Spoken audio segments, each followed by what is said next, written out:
Fala pessoal, tudo certo? Sou o professor Luiz Bino, vamos dar continuidade no nosso curso de Introdução ao Direito do Trabalho aqui no curso Técnico de Serviço Jurídico. A gente está falando ainda sobre contrato de trabalho e na aula anterior a gente deu continuidade sobre aqueles principais casos de interrupção ou suspensão do contrato de trabalho. Então a gente está tratando ainda sobre aqueles principais necessidades quando isso precisa acontecer dentro de um contrato de trabalho. Vamos ver agora a respeito das faltas justificadas ou aquelas faltas abonadas, né? As faltas aos serviços nas situações previstas em lei, ou numa norma coletiva, ou regulamento da empresa, ou dentro do próprio contrato de trabalho, elas serão consideradas justificadas, não havendo nenhum prejuízo ao trabalhador. Então, são hipóteses de interrupção do contrato de trabalho e não de suspensão. Isso em caso de faltas justificadas ou abonadas, tá? A regra lá do artigo 473, o empregado deixará de comparecer à empresa ao serviço sem prejuízo do salário, inciso 1, até 2 dias consecutivos em caso de falecimento do cônjuge, né, do parceiro, da esposa, do marido, ascendente, descendente, irmão ou pessoa que declarada em sua carteira de trabalho e previdência social viva sob sua dependência econômica. Então, aquela pessoa que esse empregado ele sustente, por exemplo. Então, aí é um caso que ele pode ter até 2 dias consecutivos de falta justificada ou abonada, né? Para quê? Às vezes para poder organizar toda a questão de velório, enterro, né? Fazer tudo aquilo, todo o trâmite necessário para dar ali continuidade no falecimento dessa pessoa, né? Todo aquele trâmite. Às vezes, quando ele precisa também se deslocar a um outro local, a uma outra cidade, por exemplo, quando morre um ascendente, né, um pai, uma mãe, então ele precisa se deslocar também, então ele pode faltar até 2 dias. Até 3 dias consecutivos em virtude do casamento. Então, quando casou, pode faltar ali até 3 dias seguidos, tá? 1 dia, no caso de nascimento do filho, no decorrer daquela primeira semana, então aquele primeira semana que está trabalhando, então houve o nascimento do filho, pode faltar até 1 dia. 4, por 1 dia em cada 12 meses de trabalho, no caso de doação voluntária de sangue, devidamente comprovada. Então, aquele empregado, ele foi lá, doou sangue, ele pode faltar uma vez a cada 12 meses, então a cada ano ele pode faltar uma vez, não pode ficar doando sangue para poder faltar justificadamente, isso não pode, a cada 12 meses.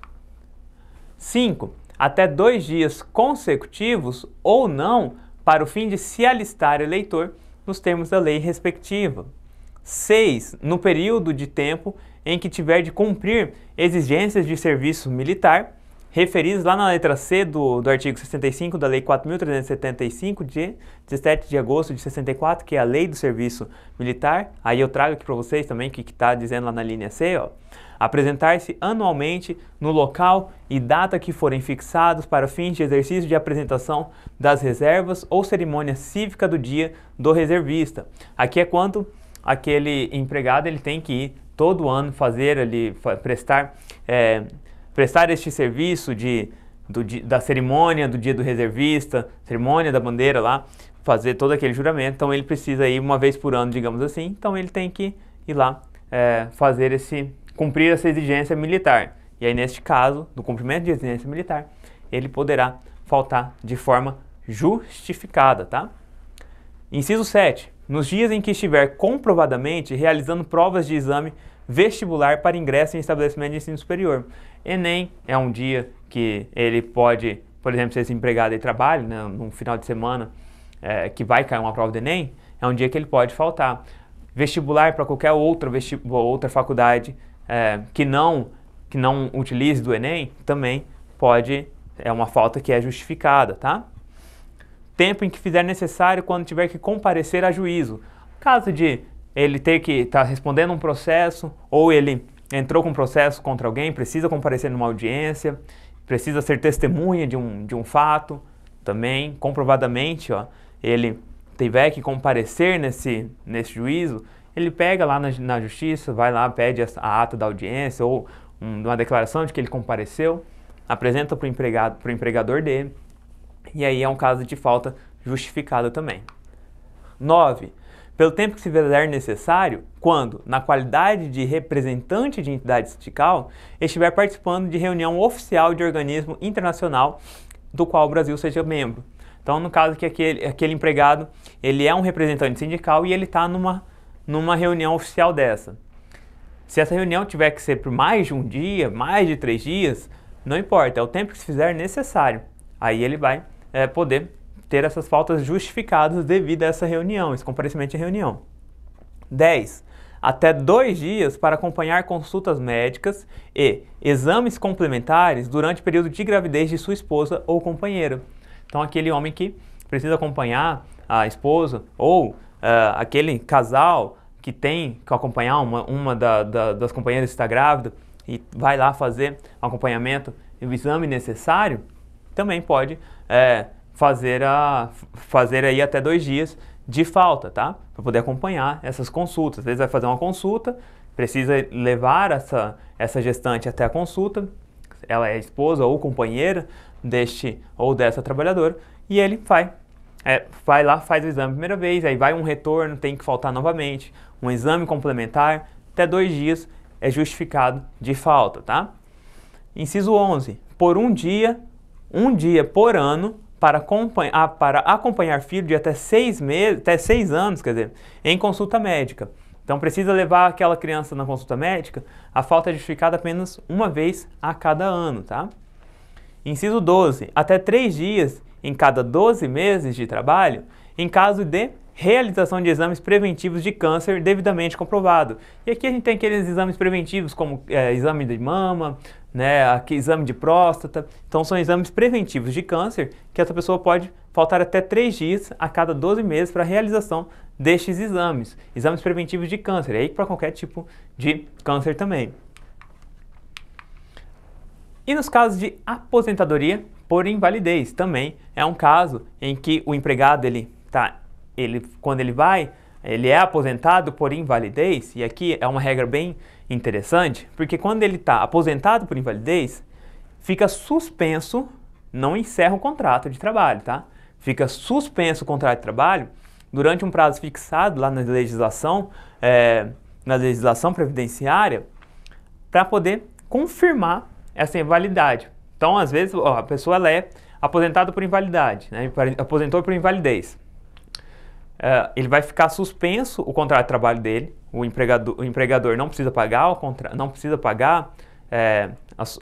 o salário, não vai contar como tempo de trabalho, mas vai ficar suspenso. Vai ficar ali suspenso esse contrato. Para quê? Para confirmar se aquela invalidez vai se manter. Às vezes a pessoa ela tem um problema no braço, não consegue mover o braço, é aposentado por invalidez. Fica suspenso o período e aí aqui a lei previdenciária ela tem esse período de 5 anos para efetivar essa aposentadoria por invalidez. Verificou dentro dos 5 anos que realmente se agravou aquele problema ou não houve uma melhora, essa pessoa ela precisa se manter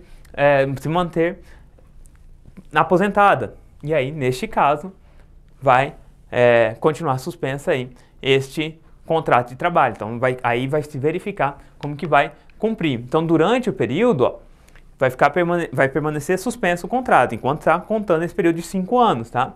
Onde o empregado ele vai ser submetido a uma nova avaliação lá do INSS, um médico perito vai avaliar esse empregado novamente, né?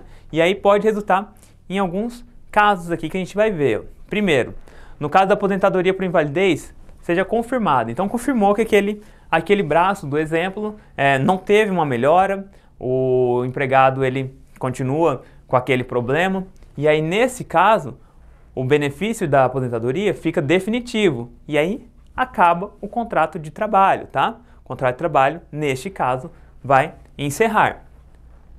E no segundo caso, ó, caso o médico do INSS, ele considere que a pessoa foi recuperada, voltou à capacidade, o braço voltou a funcionar normalmente, os movimentos estão perfeitos, né? Não sente mais dor, por exemplo, aí está recuperada essa capacidade de trabalho do empregado, tá?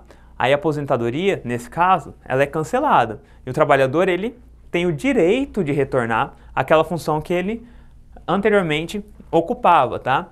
Sendo facultativo, no caso, ao empregador rescindir o contrato. Aí o empregador, ele pode, não tem mais como te recontratar, ativar o seu contrato novamente, eu preciso rescindir o seu contrato, mas aí ele tem que pagar toda a indenização correspondente à rescisão contratual, tá? Que aí no caso vai ter uma dispensa desse empregado e não um pedido de demissão, tá? E no terceiro caso, ó, o INSS, ele considere que ainda existe razoáveis possibilidades de ocorrer uma futura recuperação. Então ficou aquele inconclusivo, é como se não tivesse evoluído o quadro, né, suficientemente para uma recuperação, mas acredita que haverá uma recuperação. Vai continuar como provisória a aposentadoria deste empregado e o contrato de trabalho vai permanecer suspenso, tá bom? Caso a aposentadoria ela seja confirmada na avaliação e venha a ser cancelada no momento posterior, após esses 5 anos, ainda assim o trabalhador ele terá direito de retornar ao trabalho, tá? Isso está lá na súmula 160 do TST. Cancelada a aposentadoria por invalidez, mesmo após 5 anos, o trabalhador terá direito de retornar ao emprego, facultado, porém, o empregador indenizá-lo na forma da lei. O que isso quer dizer? É quando ele tem essa possibilidade de futura recuperação, aí fica suspenso ainda o contrato de trabalho dele, e aí numa nova avaliação, depois dos 5 anos, onde já teve essa avaliação, onde viu que era uma futura recuperação, vamos supor lá que já deu 7 anos de suspensão do contrato de trabalho, e ele quer, e aí tem essa recuperação, enfim, recuperou, aí ele vai ter direito de escolher, mesmo que já tenha passado os 5 anos da suspensão em lei. A súmula do TST fala que não, que mesmo após os 5 anos, o empregado, ele pode sim retornar ao trabalho, ele pode sim retornar ao emprego que ele ocupava antes, tá bom? Nos casos de aviso prévio, durante o aviso prévio, o empregado, ele tem direito a uma redução em sua jornada de trabalho. E aí, ele pode reduzir a jornada ou ainda se ausentar, né, para que ele possa buscar um novo emprego. No caso, ele pode ter aí 2 horas por dia de redução ou 7 dias corridos, né, no caso de um trabalhador urbano, 7 dias corridos de falta abonada, digamos assim, ou 1 dia por semana no caso do trabalhador rural. Então, esse período dessa redução da jornada, né, de 2 horas por dia ou 7 dias da semana, uma semana inteira sem precisar ir trabalhar, é um período de interrupção do contrato de trabalho, porque vai continuar recebendo, mesmo que ele não compareça 7 dias da semana, esse tempo vai ser considerado como trabalhado, tá? Para essa regra do aviso prévio.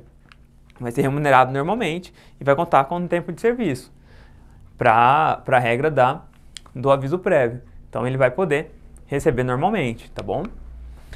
A suspensão do contrato para participar de curso ou programa profissional. Isso é uma regra lá do artigo 476A da CLT que permite que o contrato de trabalho seja suspenso por um período de 2 a 5 meses para que esse empregado ele participe de curso ou programa de qualificação profissional oferecido pelo empregador com duração equivalente à suspensão contratual. Então pode-se suspender este contrato para que este empregado ele faça este curso de profissionalização da função dele, né, de aperfeiçoamento da função dele. Ó, artigo 476A. O contrato de trabalho poderá ser suspenso por um período de 2 a 5 meses para participação do empregado em curso ou programa de qualificação profissional oferecido pelo empregador, com duração equivalente à suspensão contratual, mediante previsão em convenção ou acordo coletivo de trabalho. A aquiescência formal do empregado, observado disposto no artigo 471 dessa consolidação, 471 da CLT. Então, havendo essa previsão em convenção ou acordo coletivo de trabalho, pode ter essa suspensão do contrato de trabalho para que esse empregado ele possa comparecer num curso de qualificação profissional que seja oferecido pelo próprio empregador. Bom, pessoal, a gente finaliza aqui as nossas hipóteses de suspensão e de interrupção do contrato de trabalho. Não deixem de seguir nossas redes sociais e até a próxima aula.